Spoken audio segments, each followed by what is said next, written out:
The words weren't a question. They were a verdict. The shove that followed wasn't accidental, it was calculated. A shoulder check designed to send a message: move or I'll move you. Captain Elena Vargas stumbled half a step. Her civilian hiking boots skidded on the polished linoleum of the Camp Lejeune mess hall floor. She caught the stainless steel rail, steadied herself, took one slow breath, and turned her head.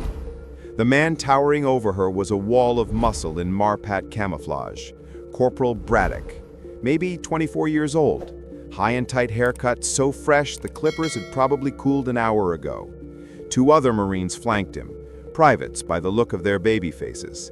They were snickering. "This is a chow hall for Marines," Braddock announced, voice loud enough to carry. He wanted witnesses. Not for dependents, not for lost civilians, and definitely not for someone who looks like she got lost on the way to her yoga class. Elena looked at him. She wore a royal blue moisture-wicking top, the kind you wore for a 10-mile ruck. Her blonde hair was pulled back in a ponytail, no makeup, just the flush of exertion, and eyes that had seen things Corporal Braddock couldn't imagine. "Excuse me, Corporal," she said, voice low and flat. "I'm in line for Chow. The sign says all hands welcome until 1300. It's 12:47. Braddock laughed, harsh, performative. "Did you hear that? She thinks she can quote the placard to me." He turned back, chest puffed. "Listen, lady, I don't know who your husband is. Staff sergeant, lieutenant, don't care. This line is for the working party coming off the range. We've been eating dust for 6 hours. You look like you've been eating bonbons. Step aside." He moved to shove her again, this time with his chest, a full body push. Elena planted her feet. She didn't move. It was like shoving a statue bolted to the deck. "Check your bearing, Corporal. You're making a scene. You're violating the discipline you claim to represent." Braddock's face flushed. The quiet defiance insulted him more than a scream would have. He leaned down, face inches from hers. The smell of gun oil and stale sweat rolled off him. "My bearing is fine. My problem is civilians who think they own the place because they married a uniform. Now move or I'll have the MPs escort you out." The mess hall had gone quiet. Marines at nearby tables paused mid-bite. They saw a large, aggressive NCO bullying a woman in a blue shirt. They saw the disparity, the injustice, but they also saw the stripes on Braddock's collar. So they watched. They shifted uncomfortably. They waited for her to break. She didn't. Elena adjusted her stance, widening her base. She scanned the room, not for help, but assessing. Exits, spacing, line of sight to the galley. Reflex, an old habit. "You are blocking the line, Corporal." Braddock grabbed a tray and shoved it toward her. "Get lost. This is a place for warriors." The word hung heavy. For a split second, the fluorescent lights flickered in Elena's vision. The smell of cleaner vanished, replaced by copper blood and burning diesel. She wasn't in Ramadi anymore. She was in Ramadi, dusty courtyard, the heat pressing down. A young lance corporal holding a pressure dressing, hand slick with blood. The whistle of incoming mortars, the radio in her hand, her voice steady calling the 9 line while returning fire. The memory flashed and died. Elena blinked. Mess hall, present. "I am going to get my lunch, and you are going to step aside. If you touch me again, the consequences will be severe." Braddock blinked. That sounded like his battalion commander. But he looked at her. Blonde ponytail, blue shirt, no rank. Bias overrode instincts. "Is that a threat? I am promising you, there's a difference." 20 feet away, Lance Corporal Diaz sat frozen, burger halfway to his mouth. He hated Braddock. Everyone did. But he wasn't looking at Braddock. He was looking at the woman. He'd seen her before, not in person. The long hair threw him off. In the picture, it had been in a tight bun under a cover. But the profile, the way she held her chin, the terrifying stillness. He remembered the induction brief 3 days ago, the slideshow, the unit history. His eyes widened. He dropped his burger. "Holy," he whispered. His buddy Jenkins nudged him. "What, you know her?" "Look at her wrist," he hissed. Jenkins squinted. "She's wearing a watch. Not the watch, the bracelet, black metal." The woman wore a simple black memorial band, scuffed, worn to silver on the edges. So what? Lots of people wear KIA bracelets. Diaz was already scrambling up. He dumped his tray, didn't stack it. He just needed away from the blast radius. "Where are you going?" "I have to make a call," Diaz said, voice shaking. "If that's who I think it is, Braddock's about to commit career suicide, and I'm not standing next to him when lightning hits." Diaz ran to the exit, burst into the afternoon sun, fumbled for his phone. He shouldn't jump the chain, but this was an emergency. He dialed Battalion HQ. "Staff duty, Sergeant Higgins." "Sergeant, Lance Corporal Diaz, Charlie Company. Get the Sergeant Major to the mess hall, now." "What's going on? A fight?" "Not yet, but Braddock is physically blocking a woman from the Chow line. He shoved her, he's screaming." Higgins sounded bored. "Braddock is a jerk. Let MPs handle it." "It's not a dependent, Sergeant," he half-shouted. I'm sure it's Captain Vargas." Long silence. The hum of electronics. "Say again?" "Captain Vargas. Elena Vargas, new operations officer for the base. I saw her picture in the welcome brief. She's in civvies, blue running shirt. Braddock thinks she's a spouse." Chair scraping violently. "Are you sure?" "I'm looking through the window. She's at parade rest, hasn't moved. Braddock is poking her shoulder. You need to get here. Stay on." "No, hang up. I'm moving." Line dead. Inside, tension stretched to breaking. Braddock hadn't backed down. The lack of reaction infuriated him. "I'm done asking." He gestured to the corporals. "Escort this civilian out. If she resists, detain her." The corporals exchanged nervous glances. Something about her eyes made their stomachs turn. "Sergeant, maybe we should just—" "I gave you a direct order. Get her out." One corporal stepped forward. "Ma'am, please just go." Elena looked at him. Her expression softened. A mother watching a child near a hot stove. "Do not touch me, Corporal. You're following an unlawful order. Stand down." The authority froze him. "Unlawful?" Braddock scoffed. He stepped around, grabbed her upper arm, grip meant to bruise. The reaction was instant. Elena didn't strike. That would be assault. Instead, a small, precise arm rotation, joint lock technique, minimal effort, maximum torque. Braddock yelped. His grip broke. He stumbled back, clutching his hand. "You assaulted me! That's assault on a federal officer!" "I removed your hand from my person," Elena corrected, smoothing her sleeve. "You initiated contact. I neutralized it. Stop talking, Sergeant. You're digging a hole you won't climb out of." "I'm having you arrested. You're done." The doors burst open. Main entrance, side exit, galley dock. The ambient noise died instantly.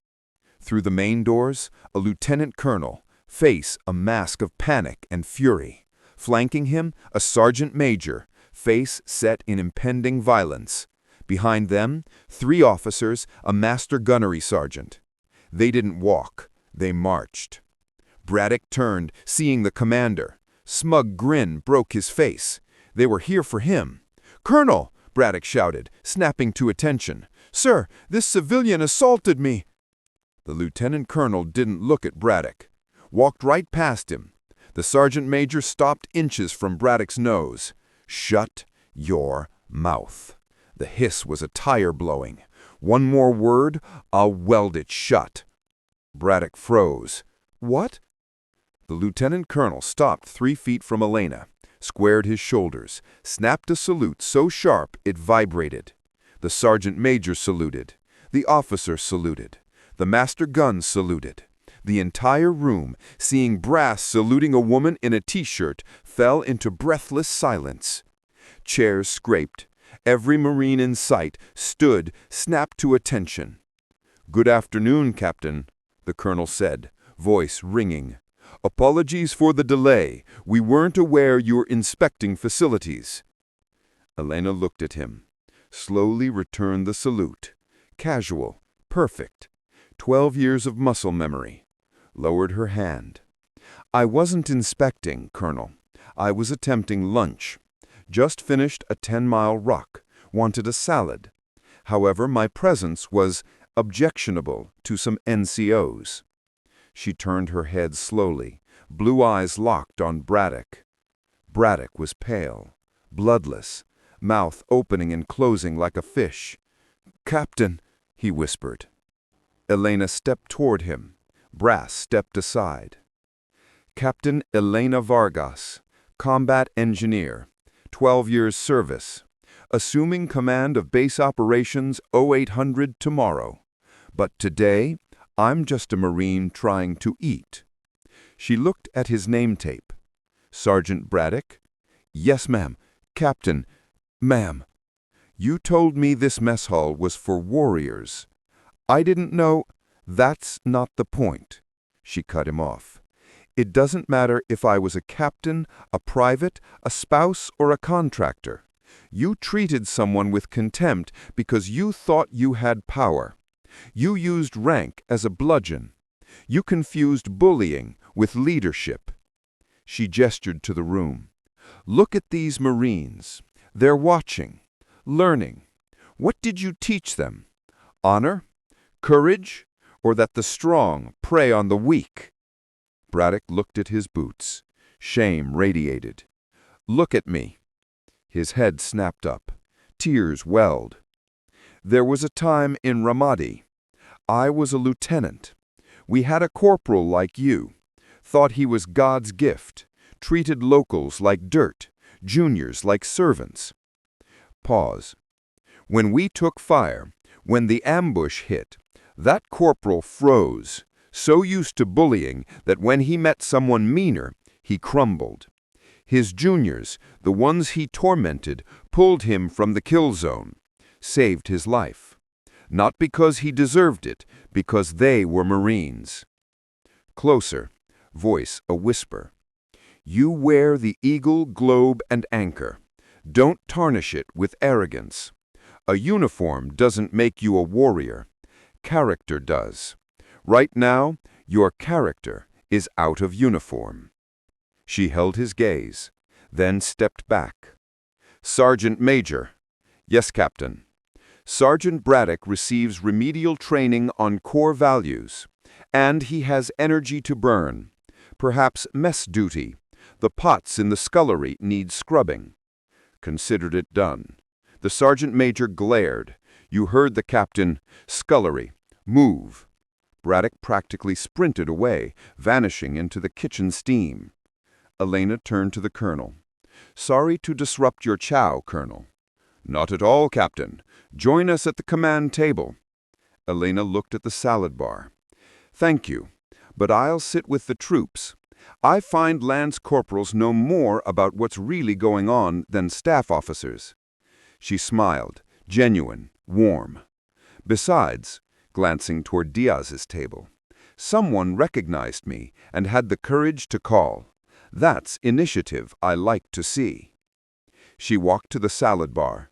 Marines parted like the Red Sea. After you, Captain, a private said. Elena shook her head. You were here first. Leaders eat last. She waited her turn. 3 weeks later, Braddock scrubbed pots until his hands were raw, mopped floors, served chow to the privates he'd mocked. Humbling, grueling, exactly what he needed. One afternoon, Captain Vargas returned, in uniform this time, captain's bars gleaming. She walked the serving line. Braddock spooned mashed potatoes, saw her, stiffened. He looked tired, arrogance gone, replaced with weary exhaustion. Good afternoon, Sergeant. Good afternoon, Captain. Voice steady, respectful. How's the scullery? Instructive, Captain. Good. She looked at his serving spoon. The best leaders are servants. If you can't serve the men, you can't lead them. Understand that now. Yes, ma'am, truly. Elena nodded, reached into her pocket, pulled out a coin. Not standard, small, battered emblem of her old Ramadi unit. Placed it on the shelf by the potatoes. Keep this, not as reward, as a reminder. When ego flares, touch this. Remember scrubbing pots. Remember you're no better than the Marine in front of you. She picked up her tray, moved down the line. Braddock stared at the coin, picked it up, thumb running over rough metal, looked at her retreating back. For the first time, didn't feel fear or resentment, felt gratitude. Put the coin in his pocket, squared shoulders. Next Marine, nervous private, terrified.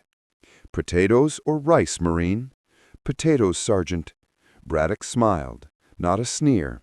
Here you go, plenty of gravy. Eat up, long afternoon ahead. Across the room, Captain Vargas watched.